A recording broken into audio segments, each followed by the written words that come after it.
아바가라라는 수도사가 에티오피아 북부 안드라 근처에 게르마 수도원을 세운 후 단 하루 만에 복음서를 필사했다는 이야기가 전해집니다.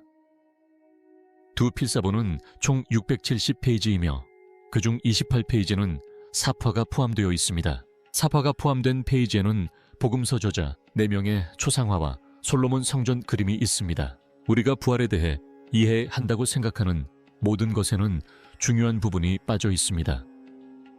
거의 2000년 동안 전 세계 대부분의 사람들이 배워온 이야기는 같은 결말로 끝납니다.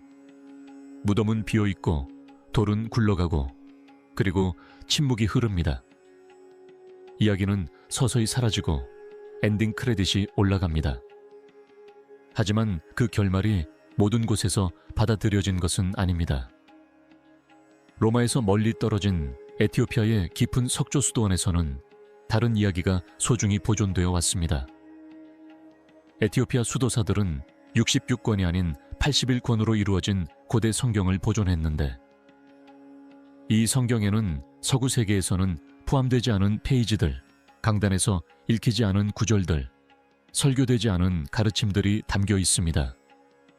그리고 그 안에는 대부분의 사람들이 들어본 적 없는 부활에 관한 구절이 있습니다. 그것은 단순히 예수님이 죽음에서 부활하신 후에 일어난 일을 묘사하는 것이 아닙니다. 이 책은 무엇이 변했는지 설명합니다. 죽음뿐 아니라 천국뿐 아니라 하나님의 본질, 인간 영혼의 목적, 그리고 인류가 진리에 직접 접근할 수 있는 방식까지 말입니다. 이 말씀들은 교회 공의회도, 개정도, 정치적 통제도 거치지 않고 고립된 채 침묵 속에 보호되어 왔으며 지금까지 눈앞에 드러나 있었음에도 불구하고 감춰져 있었습니다. 이 고대 번역본이 실제로 무엇을 말하는지 공개하기 전에 잠시 시간을 내어 좋아요와 구독을 눌러주세요. 왜냐하면 어떤 사람들은 이런 지식을 묻어두고 싶어 하기 때문입니다. 우리가 당연하게 여기는 모든 것에 도전하는 81권으로 이루어진 성경입니다. 대부분의 사람들은 성경이 확정적이고 최종적이며 건드릴 수 없는 것이라고 믿습니다. 하지만 에티오피아 정교회는 결코 그렇게 하지 않았습니다. 서방 성경이 66권으로 확정된 반면 에티오피아는 81권을 보존했습니다. 이는 개신교 성경보다 15권, 가톨릭 성경보다 8권 더 많은 수치입니다. 그리고 이 추가는 무작위적인 것이 아닙니다. 그중 상당수는 기독교 역사상 가장 오래된 문헌들입니다. 초기 신자들이 서방 전통에서 조용히 사라지기 훨씬 전부터 존중했던 텍스트들입니다. 에녹서, 희년서, 마카베스 같은 책들이 그 예입니다. 수세기 동안 서방 학자들은 이러한 문헌들을 전설이나 신화로 치부했습니다. 그러다 과학이 등장하면서 논의가 시작되었습니다. 에티오피아의 한 수도원에서 발견된 가르 복음서에 대한 방사성 탄소 연대 측정 결과 이 복음서는 서기 330년에서 650년 사이에 쓰여진 것으로 밝혀졌으며 이는 세계에서 가장 오래된 사파가 있는 기독교 사본입니다. 유럽 대부분이 혼란에 빠져 있던 시기에 에티오피아의 수도사들은 기독교의 원천 자료라고 할 수 있는 이 책들을 세심하게 보존해 왔습니다. 그리고 이 책들이 담고 있는 내용은 매우 충격적입니다. 에녹서는 단순히 인류가 홍수 이전에 죄를 지었다고 말하는 데 그치지 않고 그 이유를 설명합니다. 우주적 균열을 묘사하고 200명의 감시천사가 지구로 내려와 인간을 아내로 맞이하여 네필림이라고 알려진 혼혈 존재를 낳았다고 합니다. 이 거인들은 세상을 집어삼키고 타락시켰습니다. 본문에는 그들의 이름까지 명시되어 있습니다. 사미아자, 아젤, 바라키엘.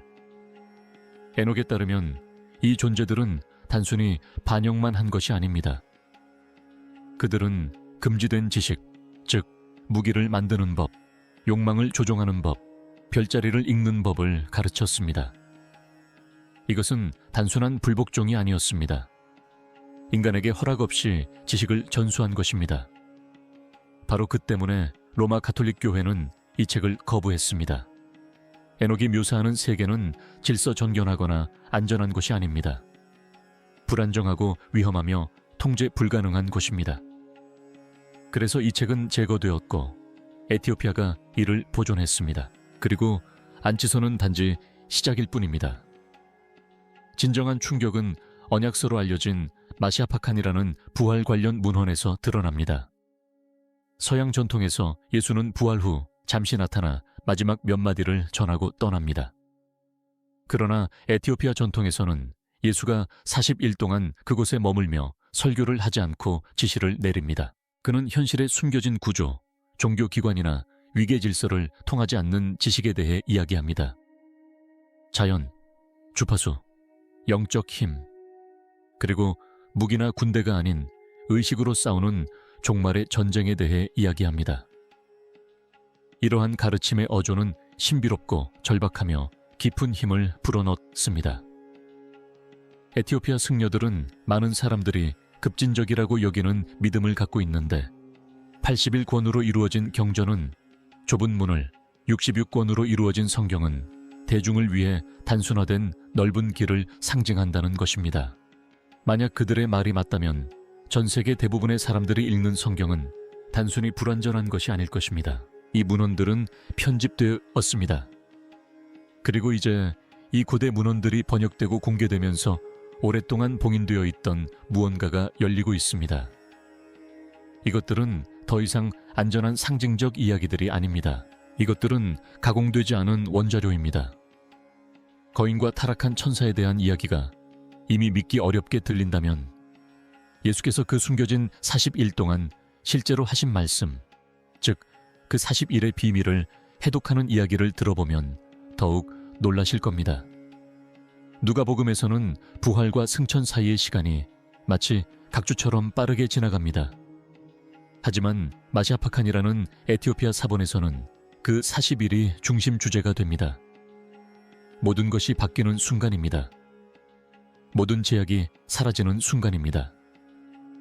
이 사본에 따르면 부활하신 그리스도는 제자들을 단순히 안심시키기 위해서가 아니라 영적인 싸움에 대비시키기 위해 모으셨습니다. 그는 그림자를 만드는 자라는 개념에 대해 말씀하셨는데 이는 현실이 작동하는 방식 자체를 완전히 재정립하는 개념입니다. 그는 물질 세계, 즉 부, 지위, 권력, 그리고 지상의 제국을 추구하는 것이 대부분 기만적인 세력에 의해 조종된다고 설명하셨습니다. 그리고 경고를 하셨습니다. 돌로 성전을 짓지 말라. 돌은 무너질 것이다. 마음의 성전을 지으라. 그것만이 영원할 것이다. 겉으로 보기에는 시적인 표현처럼 들리지만 에티오피아 전통에서 이것은 은유가 아닙니다. 이것은 가르침입니다. 그는 조직화된 종교 자체를 경계하라고 경고합니다. 그는 사람들이 화려한 예복을 입고 그의 이름으로 말하며 그것을 이용해 황금 권력을 축적하는 시대가 올 것이라고 예언합니다.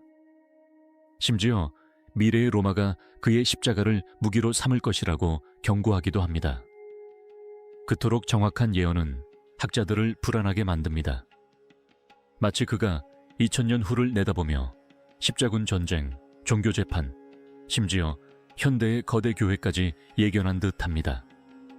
그는 제자들에게 진정한 신자는 인간이 만든 체계에 얽매이지 말아야 한다고 가르칩니다. 하지만 반전이 일어납니다. 그는 인간의 영혼에 대한 이중적인 이해를 제시하는데 이는 상징적인 의미보다는 생물학적인 관점에 더 가깝습니다. 모든 인간에게는 두 가지 바람이 불어온다고 그는 말합니다. 생명의 바람과 오류의 바람입니다. 그리고 오류의 바람은 단순히 부정적인 생각만을 의미하는 것이 아닙니다. 마치 기생충처럼 침입하는 것으로 묘사됩니다. 탐욕을 통해 해서는 안 될 곳에 머무르는 눈을 통해 진실이 아닌 말을 하는 입을 통해 침투합니다. 일단 자리 잡으면 마음을 굳게 만듭니다. 살아있는 사람을 그가 말하는 걸어다니는 무덤으로 변모시킵니다. 잠시 생각해보세요. 걸어다니는 무덤이라니. 숨쉬고 먹고 일하고 말하는 사람이지만 영적으로는 이미 텅 비어버린 것입니다. 일종의 영혼 차원의 종말이라고 할 수 있습니다. 육체의 좀비가 아니라 내면의 좀비 말입니다. 그리고 아무도 예상하지 못한 부분이 있습니다. 그는 의식을 제한하지 않습니다. 재물이나 대가를 요구하지도 않습니다. 그는 그들에게 해독제, 즉 노시스, 지식을 줍니다. 그는 그들에게 마치 문지기가 문을 지키듯 생각을 관찰하는 법을 가르칩니다. 무엇이 들어오고 무엇이 들어오지 않는지 알아차리도록 말입니다. 그는 천국이 멀리 있는 곳이 아니라고 말합니다. 천국은 그들 자신의 몸 안에 생각과 생각 사이에 고요함 속에 숨겨져 있다고 말합니다. 이것이 바로 로마 제국이 이 경전의 확산을 막을 수 없었던 이유입니다. 로마는 황제를 두려워하고 종교적 권위에 복종하는 순종적인 시민들이 필요했습니다. 교회가 필요로 하지 않았던 것은 교회가 선택사항이라고 믿는 스스로를 잘 아는 신비주의자들이었습니다. 왜냐하면 일단 신이 자신 안에 있다고 믿게 되면 신전의 공물을 바치지 않게 되고 주교에게 복종하지 않게 되며 통제 불가능한 존재가 되기 때문입니다. 언약서는 또한 우주의 구조에 대한 기묘하고 상세한 사상들을 담고 있습니다. 예수님은 눈으로 가득 찬 창고와 바람을 내보내는 문에 대해 말씀하셨습니다. 오랫동안 이러한 묘사들은 상징적이거나 시적인 이미지로 치부되었습니다. 그러나 현대과학은 다른 이야기를 들려줍니다. 기상학은 날씨가 지구를 도는 거대한 공기 흐름, 즉 명확한 경로와 근원, 경계를 가진 바람을 통해 이동한다는 것을 보여줍니다. 그렇다면 약 2000년 전에 쓰인 문헌은 어떻게 대기 역학을 그토록 정확하게 묘사할 수 있었을까요? 그리고 또 다른 중요한 사실이 있습니다. 그는 지구 아래에 거대한 물의 심연이 있다고 언급했습니다. 비평가들은 또다시 비웃었지만 과학이 이를 뒷받침할 증거를 제시했습니다.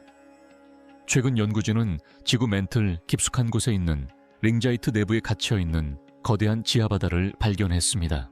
지표면에 있는 모든 바다의 양을 합친 것보다 더 많은 양의 물, 에티오피아 성경은 옳았습니다.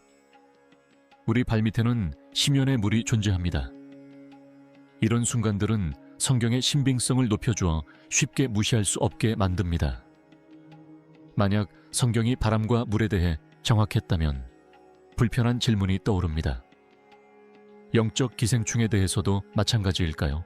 이 40일간의 분위기는 매우 절박하다. 산상수훈에서처럼 뺨을 맞으면 다른 뺨을 내밀라는 온화한 어조가 아니다. 마치 전장을 떠나기 전 마지막 지시를 내리는 지휘관의 목소리 같다. 그는 섬뜩한 경고를 던지기도 한다. 어둠이 몰려와 내 얼굴을 뒤덮을 것이다. 그 한 줄은 글 전체에서 가장 불안감을 자극하는 부분입니다. 궁극적인 악은 끔찍하거나 명백한 모습으로 나타나지 않을 것이라는 점을 암시하기 때문입니다. 오히려 친숙하게 혹은 신성하게 보일 것이라는 것입니다. 그것은 마치 기독교 그 자체, 구세주처럼 보일 것입니다. 그리고 파괴하려는 대상을 완벽하게 모방함으로써 세상을 속일 것입니다. 이 아이디어는 전통적인 적그리스도 이론과 일맥상통하지만 훨씬 더 교묘하고 위험한 접근 방식을 취합니다. 이는 속임수가 언젠가 닥쳐올 것이 아니라 사람들이 가장 신뢰하는 기관들 속에 이미 깊숙이 자리 잡고 있음을 암시합니다. 그러나 그는 제자들에게 경고만 하는데 그치지 않고 오직 핵심 측근들에게만 전수되는 비밀 수행법, 즉 호흡 조절과 집중된 자각을 활용하는 무기를 건네줍니다. 이는 동양 전통에서 발견되는 고급 명상 기법과 놀라울 정도로 유사한 방법입니다. 바로 이 지점에서 이사 이론이 등장합니다. 예수가 잃어버린 생애를 인도나 티베트에서 보냈다는 생각. 에티오피아 성경에 보존된 가르침은 틀림없이 동양적인 느낌을 준다. 카르마, 윤회, 내면의 에너지 중심과 같은 개념들이 고대 언어와 상징 속에 숨겨져 있다. 그리고 일단 그것을 알아차리고 나면 모른 척할 수 없게 된다. 이제 우리에게는 뭔가 불안한 것이 남았다. 숨겨진 책, 가짜 교회에 대한 경고, 그리고 내면의 힘을 깨우는 방법에 대한 자세한 지침. 하지만 예수가 결국 떠났다면 그 힘의 물리적 증거는 어디로 갔을까? 그 해답은 아무도 들어갈 수 없는 작은 돌 예배당 안에 있을지도 모른다. 이것이 바로 히틀러, 세계 제국, 그리고 비밀 결사들이 그토록 언약궤를 차지하지 못했던 이유입니다. 에티오피아에 대해 이야기할 때 언약궤를 빼놓을 수 없습니다. 영화에서는 언약궤가 이집트에서 사라졌다고 하지만 에티오피아 사람들은 그것은 순전히 허구라고 말합니다. 거의 모든 에티오피아인들은 언약궤가 고대 도시 악숨에 있는 시온의 성모 마리아 교회 안에 봉인되어 아직도 존재한다고 믿습니다. 이는 단순한 민간 설화가 아닙니다. 그들의 문명의 근간을 이루는 믿음입니다. 이야기는 시바 여왕으로부터 시작됩니다. 그녀는 예루살렘으로 여행을 떠나 솔로몬 왕을 만나고 그의 아들 메넬리크 1세를 임신하여 돌아옵니다. 몇 년 후 메넬리크는 아버지를 만나러 갑니다. 솔로몬은 그에게 왕위를 제안합니다.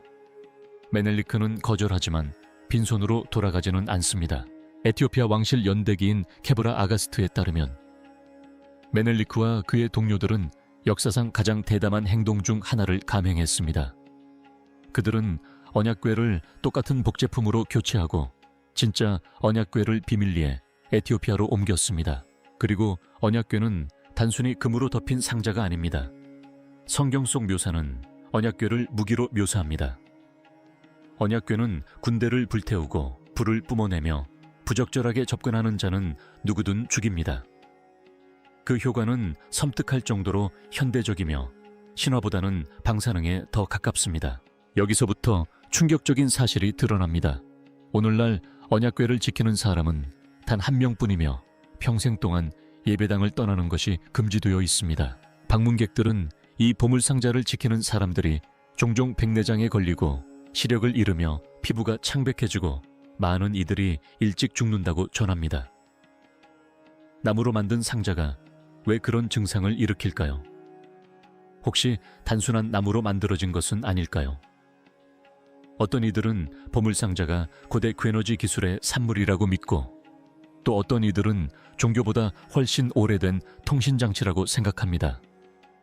보물상자의 정체가 무엇이든 에티오피아는 3,000년이 넘는 세월 동안 보물상자를 지키고 모든 것을 걸고 보호해왔습니다. 에티오피아는 식민 지배를 받지 않은 유일한 아프리카 국가입니다. 1896년 이탈리아가 현대 무기로 침략했을 때 에티오피아군은 아드와 전투에서 기적적으로 이탈리아군을 물리쳤습니다. 현지 주민들은 성조지가 병사들과 함께 말을 타고 갔다고 말합니다. 또 다른 이들은 훨씬 더 섬뜩한 이야기를 속삭입니다. 언약궤가 전장 근처로 옮겨져 눈부신 힘을 방출했고 그로 인해 전세가 역전되었다는 것입니다. 심지어 비밀 결사단조차도 이 사실을 알고 있는 듯합니다. 12세기의 템플 기사단은 성궤를 찾아 에티오피아로 향했습니다. 그들의 상징은 라이벨라의 석조교회에 여전히 새겨져 있습니다. 그들은 성배가 잔이 아니라 혈통이라고 믿었고 성궤가 그 증거라고 생각했습니다. 에티오피아의 황제들은 솔로몬 왕조를 통해 거의 3,000년 동안 통치했으며 솔로몬과 다윗 왕가의 직계 후손이라고 주장했습니다. 즉, 유럽에서 예수를 먼 신으로 숭배하던 시대에 에티오피아는 예수의 후손이라고 주장하는 자들의 통치를 받았다는 뜻입니다. 만약 성궤가 실제하고 정말로 악솜에 있다면 성경은 로마를 가리키는 것이 아니라 아프리카의 한 조용한 마을을 가리키는 것입니다. 그리고 그 미스터리는 여기서 끝나지 않습니다. 아솜 남쪽에는 교회 전체가 단단한 바위를 깎아 만든 형태로 지어졌습니다. 건축된 것이 아니라 굴착된 것이죠. 현지인들은 낮에는 사람들이 작업하고 밤에는 천사들이 마무리를 했다고 전합니다. 1200년대에 지어진 이 완벽하게 다듬어진 석조 교회들은 그 정교함이 아직도 설명하기 어려울 정도입니다. 라이벨라에 오신 것을 환영합니다. 이곳은 고고학자들이 발걸음을 멈추고 조용히 발길을 돌리게 만드는 곳입니다. 12세기 라엘라 왕은 11개의 교회를 짓도록 명했는데 돌을 쌓거나 벽돌을 쌓는 방식이 아니라 단단한 화산암을 직접 깎아 만들도록 했습니다. 이곳들은 동굴이 아닙니다. 창문, 문, 기둥, 계단, 그리고 정교한 배수 시스템까지 갖춘 하나의 돌덩이에서 조각된 완벽한 규모의 대성당입니다. 이것을 더욱 이해하기 어렵게 만드는 것은 이것이 부정적인 조각이라는 점입니다. 쌓아 올리는 것이 아니라 전체 구조를 3차원으로 상상한 다음 교회가 아닌 모든 것을 제거하는 것입니다. 단 하나의 실수, 기둥 하나라도 부러지면 전체 프로젝트가 실패합니다. 한번 떨어져 나간 돌은 다시 붙일 수 없습니다. 자, 이제부터는 불가능하게 들릴 만한 부분입니다. 전승에 따르면 11개의 교회가 모두 24년 만에 완공되었다고 합니다. 현대 엔지니어들이 계산해보면 손도구, 끌, 망치만 사용했다면 4만 명의 노동자가 100년 이상 일해야 했을 것입니다. 게다가 수백만 톤의 암석을 옮기는 데 필요한 물류 문제도 고려하지 않았는데 오늘날에는 수많은 트럭이 필요할 것입니다. 그런데도 잔해는 흔적도 없이 사라졌습니다. 돌은 마치 마법처럼 자취를 감춘 것입니다. 지역 전설은 이를 뒷받침하는 흥미로운 설명을 제시합니다. 수도사들은 인간 노동자들이 낮에는 일을 하고 밤에는 천사들이 내려와 작업을 이어갔다고 말합니다. 천사들은 2배나 빠른 속도로 움직였고 마치 부드러운 점토를 자르듯 화산암을 깎아내는 빛의 도구를 사용했다고 합니다. 빛의 도구라니 그것이 중세시대의 끌처럼 들리나요? 아니면 지향성 에너지에 더 가까운 것처럼 들리나요? 일부 연구자들은 언약궤가 이 시기에 라이벨라로 옮겨져 에너지원으로 사용되었거나 심지어 돌 자체를 변형시키는 장치로 사용되었을 가능성을 제기합니다. 다른 고대 문화에서는 음파 주파수나 화학적 방법을 이용해 돌을 부드럽게 만드는 것에 대한 이야기가 전해집니다. 에티오피아가 잃어버린 기술을 보유하고 있었을까요? 가장 유명한 건축물은 성조지 교회로 완벽한 십자가 모양이 땅속으로 곧장 새겨져 있습니다. 지붕은 지면과 같은 높이에 있습니다. 안으로 걸어 들어가는 게 아니라 내려다보는 겁니다. 정밀한 설계는 레이저처럼 완벽하며 배수 시스템 또한 매우 뛰어나 800년이 넘는 세월 동안 폭우가 쏟아졌음에도 불구하고 교회는 한 번도 침수된 적이 없습니다. 그리고 지하에는 터널이 있습니다. 복합 건물 아래에는 지옥으로 내려가는 것을 상징하는 칠흑같이 어두운 통로 미로가 펼쳐져 있습니다. 신권 후보자들은 칠흑 같은 어둠 속에서 이 터널을 통과해야 하는데 돌벽을 더듬으며 몇 시간 동안 주문을 외워야 합니다. 이곳은 완전히 바위를 깎아 만든 감각 차단실입니다. 이는 언약서와 무덤의 어둠에 대한 가르침과 직접적으로 연결됩니다. 건축물은 단순히 신학을 담는 공간이 아니라 그것을 가르치는 공간입니다. 빛에 이르기 위해서는 어둠을 통과해야 합니다. 하지만 최근 3D 레이저 스캔을 통해 더욱 충격적인 사실이 밝혀졌습니다. 바닥 아래에는 800년 넘게 열리지 않은 텅 빈 공간들이 숨겨져 있는 것입니다. 그 안에는 무엇이 있을까요? 사제들은 그곳이 성인들의 보고라고 말합니다. 금으로 된 필사본, 성스러운 유물, 아니면 어쩌면 이 유적지를 건설하는 데 사용된 바로 그 도구들일지도 모릅니다. 전 세계는 이집트 피라미드에 열광하지만 라이벨라는 그보다 훨씬 더 복잡할지도 모릅니다. 피라미드는 블록을 쌓아 올리는 방식으로 만들어졌지만 라이벨라는 블록을 빼내는 방식으로 만들어졌습니다. 그 정도의 정밀함은 거의 컴퓨터 연산에 가까울 정도로 정확한 계획을 필요로 합니다. 그리고 대부분의 사람들이 놓치는 마지막 한 가지 중요한 사실이 있습니다. 라엘라 왕은 예루살렘이 이슬람 지배에 들어가기 전에 그곳에서 시간을 보냈는데 이는 불편한 질문을 불러일으킵니다. 그는 어떤 지식을 가지고 돌아왔을까요? 그의 목표는 중동의 끝없는 전쟁에서 벗어난 아프리카의 새로운 예루살렘을 건설하는 것이었습니다. 그는 심지어 도시를 관통하는 강의 이름도 요르단으로 바꾸었습니다. 이것은 단순히 교회를 짓는 것에 그치지 않았습니다. 그것은 준비 작업이었습니다. 라이벨라는 영적인 벙커, 즉 세상이 전쟁으로 무너져 내리는 동안 신앙을 지키기 위한 요새로 설계되었습니다. 그리고 그 계획은 성공했습니다. 세계대전 동안 유럽의 대성당들이 폐허로 변했지만 라이벨라는 온전히 보존되었습니다. 하지만 그 돌벽에는 마지막 비밀이 숨겨져 있습니다. 벽에는 일반적으로 함께 나타나지 않는 상징들이 새겨져 있습니다. 다윗의 별, 기독교 십자가, 그리고 나치에 의해 왜곡되기 훨씬 이전부터 태양의 상징이었던 고대 스와스티카가 그것입니다. 이 조각들은 전통의 융합, 동양과의 연결, 그리고 별자리와 조화를 이루는 신성한 기하학을 보여줍니다. 에티오피아는 단순히 책만 보존한 것이 아닙니다. 그들은 물질 자체를 형상화하는 방법을 포함한 지식까지 보존했습니다. 하지만 가장 깊은 비밀은 돌이나 유물에 관한 것이 아닙니다. 그것은 바로 피에 관한 것입니다. 서양에서 예수는 홀로 서 있습니다. 아내도 자녀도 혈통도 없습니다. 이야기는 십자가에서 끝납니다. 하지만 동양, 특히 에티오피아에서는 그런 생각이 불완전하게 느껴집니다. 가족이 중심입니다. 혈통이 중요합니다. 에티오피아의 솔로몬 왕조는 몇 세기 동안 통치하지 않았습니다. 기원전 900년경부터 1974년까지 약 3000년 동안 통치했으며 단절없는 왕조를 이어왔습니다. 마지막 황제인 할리살라시는 유다 지파에 정복하는 사자로 알려진 225번째 황제였습니다. 그 칭호는 시적인 표현이 아니었습니다.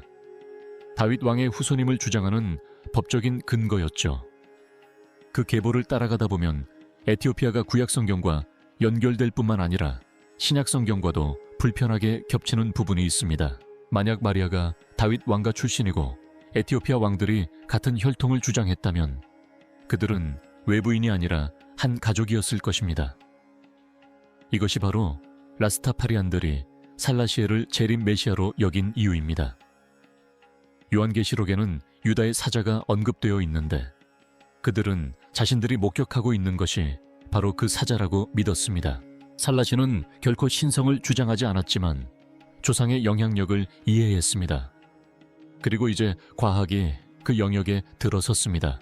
유전학 연구에 따르면 많은 에티오피아인들이 약 3000년 전 레반트, 즉 현대 이스라엘과 시리아 지역에 고대 DNA를 가지고 있는 것으로 나타났습니다. 이는 신화가 아니라 실제 이주였습니다. 예루살렘에서 아프리카로 사람들이 이주했던 것입니다. 이러한 전설들은 역사에 근거한 것이었습니다. 이는 또한 에티오피아 기독교가 다른 종교와 차별화되는 이유를 설명해 줍니다. 그들은 유대교 율법, 음식 규정, 8째 날에 행하는 할례, 토요일 안식일 준수 등을 그대로 유지했습니다. 그들의 신앙은 옛것과 새것이 완벽하게 조화를 이루고 있다. 어쩌면 로마가 기독교를 재편하기 전의 모습일지도 모른다. 그들은 개종이 필요 없었다. 이미 내부자였기 때문이다. 그리고 이는 가장 논란이 될 만한 주장으로 이어집니다. 일부 고대 문헌은 예수가 십자가에서 죽지 않았을 수도 있음을 시사합니다. 만약 그가 탈출했다면 에티오피아는 상상할 수 있는 가장 안전한 피난처가 되었을 것이며 그의 친척들이 다스리는 왕국이 되었을 것입니다. 오늘날에도 외딴 고원지대의 구전 전통에는 북쪽에서 온 신비로운 스승, 치유자이자 평화의 사람에 대한 이야기가 전해집니다. 그들은 그를 예수라고 부르지 않고 의로운 스승이라고 부릅니다. 그렇다면 서구 사회가 줄곧 잘못된 곳에서 진리를 찾아 헤매고 있었던 것은 아닐까요? 예수의 진정한 유산이 갈릴리에 묻힌 것이 아니라 여전히 아프리카에 살아있다면 어떨까요? 에티오피아 수도사들의 말처럼 서구에는 물이 있고 우리에게는 우물이 있으며 지켜보던 이들이 돌아오고 있습니다. 이 시기는 결코 우연이 아닙니다. 그러니 스스로에게 물어보세요. 왜 지금일까요? 2000년 동안 침묵 속에 묻혀있던 이 책들이 왜 이제야 세상에 드러나는 걸까요? 수세기 동안 이 책들은 산속 수도원에 염소 가죽으로 쌓여 숨겨져 있었고 외부인이 손대는 것을 차라리 죽음으로라도 막으려는 사람들에 의해 철저히 지켜졌습니다. 곤충의 공격과 침략, 그리고 제국의 지배 속에서도 살아남았습니다. 완벽한 고립 속에서 말이죠. 그러다 갑자기 봉인이 풀렸습니다. 불과 몇 년 사이에 이 책들은 세계 무대에 혜성처럼 등장했습니다. 그리고 일단 세상에 알려지면 다시는 모른 척할 수 없게 되었습니다. 무단 번역본들이 학자들이 막을 수 없을 정도로 빠르게 퍼져나가고 있습니다. 유튜브 알고리즘은 이러한 아이디어들을 수백만 명에게 퍼뜨립니다. 그리고 지금 여러분은 밈과 속보 사이에 언약서에 대한 이야기를 듣게 될 것입니다. 이는 우연이 아닙니다. 가장 급진적인 해석에 따르면 이 경전에는 인류를 위한 비상 프로토콜, 즉 역사상 아주 특정한 시점에만 작동하도록 설계된 최후의 안전장치가 담겨 있습니다. 언약서는 종말의 시대를 환상적인 거미줄의 시대로 묘사합니다. 원문에서는 초연결되어 있지만 비현실적인 세계, 입 없이 말하고 눈 없이 보는 세상을 가리킵니다. 인터넷이나 인공지능을 떠올리지 않을 수 없습니다. 이 생각은 불안감을 자아냅니다. 에티오피아 승려들은 단순히 경전을 지키고 있었던 것이 아닙니다. 그들은 디지털 시대를 위한 비상 지침서를 지키고 있었던 것입니다. 예언에 따르면 인류가 만들어진 현실 속에 갇혀버릴 때 숨겨진 진실이 드러나야만 그 환상을 깨뜨릴 수 있다고 합니다. 그리고 주위를 둘러보세요. 정부에 대한 신뢰는 무너지고 있고 언론에 대한 신뢰도 시들해지고 있습니다. 조직화된 종교에 대한 믿음이 무너지고 있습니다. 사람들은 음식이 부족해서 굶주리는 것이 아닙니다.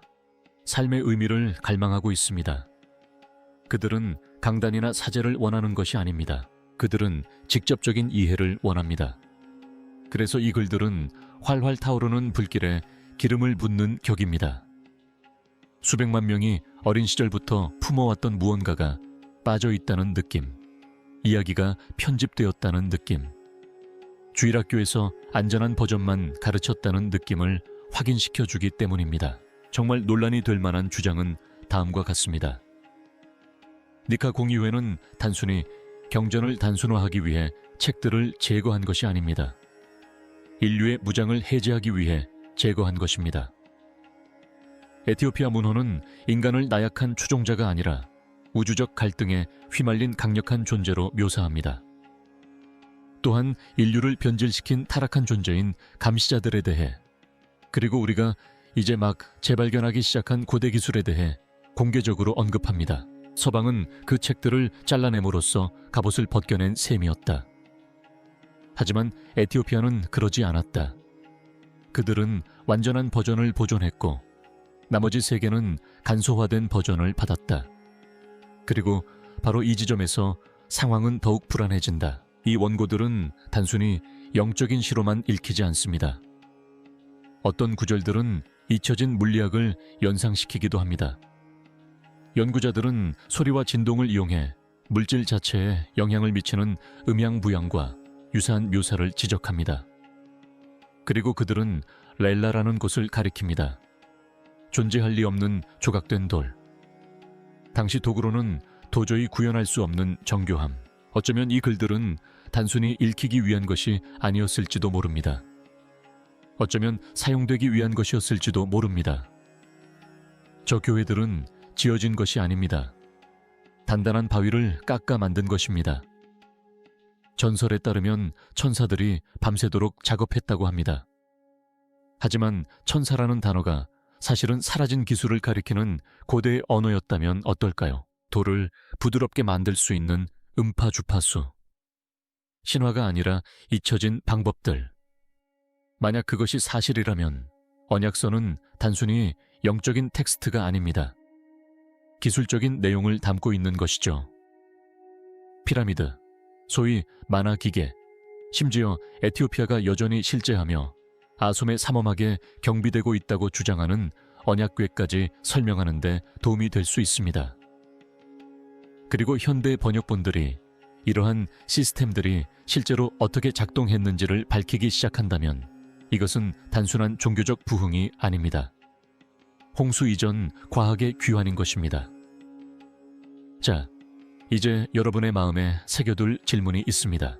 만약 황제들이 과거를 조종하기 위해 역사를 왜곡했다면 그들은 또 무엇을 숨기고 있을까요?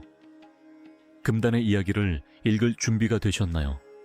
아니면 진실이 너무 위험하기만 할까요?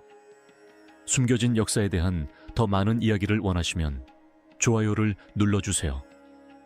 절대 드러나서는 안 될 진실을 찾아 나서는 여정에 함께하고 싶으시다면 구독해주세요.